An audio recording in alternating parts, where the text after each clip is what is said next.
Hello everyone. So டேஸ்டியான ஒரு நாட்டுக்கோழி குழம்பு பண்ணுறதுக்கு வந்து நான் இங்கே 3 டேபிள் ஸ்பூன் அளவுக்கு எண்ணெய் விட்டுருக்கேன். அதில் வந்து 1 டீஸ்பூன் சோம்பு சேர்த்துக்கிறேன். அது பொரிஞ்சதும் 2 பட்டை, 6 கிராம்பு, 2 ஏலக்காய், ஒரு பிரியாணி இலை, 2 கல்பாசி அதையும் சேர்த்துக்கிறேன்.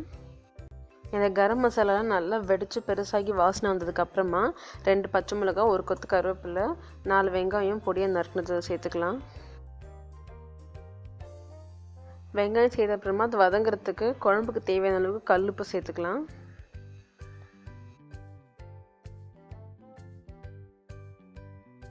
வெங்காயம் வதங்கினதுக்கு அப்புறமா 2 தக்காளி அதே மாதிரி ரஃப்பாக கட் பண்ணி வச்சுருக்கேன், அதையும் சேர்த்துக்கலாம்.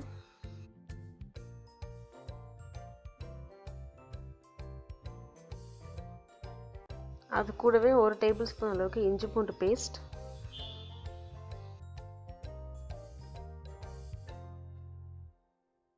எல்லாம் நல்லா சாஃப்டாக வதங்கினதுக்கு அப்புறமா நான் வந்து 1 கிலோ நாட்டுக்கோழி எடுத்திருக்கேன். ஸோ அதை சேர்த்துக்கிட்டு அது கூடவே 2 உருளைக்கிழங்கு தோல் உரித்து வச்சுருக்கேன், கட் பண்ணி அதையும் சேர்த்துக்கிறேன். எல்லாத்தையும் சேர்த்ததுக்கப்புறமா இப்போ வந்து 1/4 டீஸ்பூன் அளவுக்கு மஞ்சள் பொடி சேர்த்துக்கிறேன். கூடவே 1 டீஸ்பூன் மிளகுத்தூள், 1 டீஸ்பூன் கரம் மசாலா, 1 டீஸ்பூன் மல்லித்தூள், 1 டேபிள் ஸ்பூன் அளவுக்கு நம்ம நார்மலாக யூஸ் பண்ணுற குழம்பு பொடி, கூடவே 1 கொத்து கருவேப்பிலை சேர்த்துட்டு இதெல்லாம் நல்லா மிக்ஸ் பண்ணி விட்டுருங்க. இது எல்லாத்தையுமே கொஞ்ச நேரம் வதக்கி விட்டுக்கிட்டே இருங்க. ஏன்னா வந்து இந்த எண்ணெயிலேயே வந்து இந்த சிக்கன் நல்லா வதங்கி ஓரளவுக்கு தண்ணி விடும், மசாலாலாம் ஒன்றா சேர்ந்து வரும். அது வரைக்கும் நல்லா வதக்குங்க. மசாலாலாம் ஒன்றா சேர்ந்து எண்ணெய் பிரிஞ்சு வர நேரத்தில் 2 கப் அளவுக்கு சுடு தண்ணி சேர்த்துக்கிறேன். நாட்டுக்கோழி இந்த மாதிரி யூஸ் பண்ணும்போது சுடு தண்ணி சேருங்க. பச்சை தண்ணி சேர்த்திங்கன்னா கறி மறுத்த மாதிரி ஆகிடும்.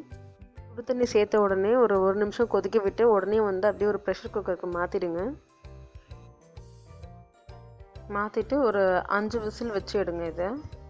இது 5 விசில் வர்றதுக்குள்ளே மிக்சியில் 1/4 கப் தேங்காய், 2 டீஸ்பூன் அளவுக்கு பொட்டுக்கடலை சேர்த்து நல்லா ஃபைன் பேஸ்ட்டாக அரைச்சிக்கலாம். 5 விசில் வந்தப்புறமா கொஞ்சமாக கருவேப்பிலை, கொத்தமல்லி எல்லாம் சேர்த்துட்டு நம்ம அரைச்சி வச்சுருக்கோம் இல்லையா தேங்காய் பேஸ்ட், அதையும் வந்து சேர்த்து நல்லா மிக்ஸ் பண்ணி ஒரு 5 நிமிஷம் கொதிக்க விடலாம்.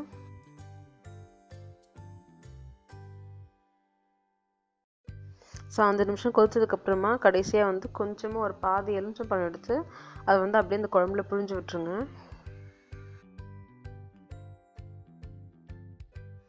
ஸோ 5 நிமிஷம் ஆயிடுச்சு. பார்த்தீங்கன்னாக்கா ஒரு டேஸ்டியான நாட்டுக்கோழி குழம்பு ரெடி. நாங்கள் வந்து இது வந்து மார்னிங் டிஃபனுக்கு இட்லி கூட சாப்பிட்டோம், ரொம்ப நல்லா இருந்தது. நீங்கள் இது சாதம், இட்லி, தோசை, சப்பாத்தி எது கூட வேணால் சாப்பிட்லாம், கரெக்டாக டேஸ்ட்டாக இருக்கும். ஸோ ட்ரை பண்ணி பாருங்கள். தேங்க்ஸ் ஃபார் வாட்சிங்.